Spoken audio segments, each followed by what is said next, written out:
ভারতের নিরাপত্তা ব্যবস্থাকে নাড়িয়ে দিয়েছে এক চাঞ্চল্যকর অভিযোগ। দাবি করা হচ্ছে দেশের বিভিন্ন সামরিক ও বেসামরিক গুরুত্বপূর্ণ স্থাপনায় বসানো চীনা নির্মিত সিসিটিভি ক্যামেরার মাধ্যমে বিপুল পরিমাণ গোপন তথ্য হাতিয়ে নিচ্ছিল পাকিস্তানের প্রভাবশালী গোয়েন্দা সংস্থা আইএসআই।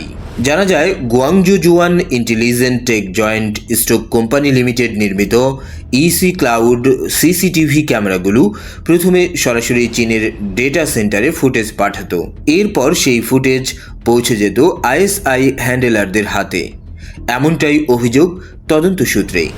এর ফলে ভারতের বিভিন্ন গুরুত্বপূর্ণ স্থাপনার রিয়েল টাইম নজরদারি তথ্য চলে যাচ্ছিল বিদেশি গোয়েন্দা সংস্থার কাছে।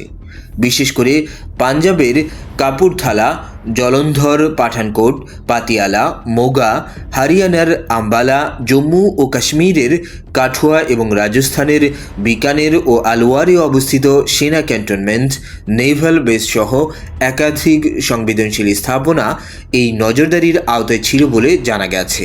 শুধু দেশেই নয়, বিদেশে অবস্থিত ভারতের কিছু দূতাবাসেও এই ধরনের ক্যামেরা ব্যবহারের তথ্য সামনে এসেছে, যার নিরাপত্তা নিয়েও আরও বড় উদ্বেগ তৈরি করেছে।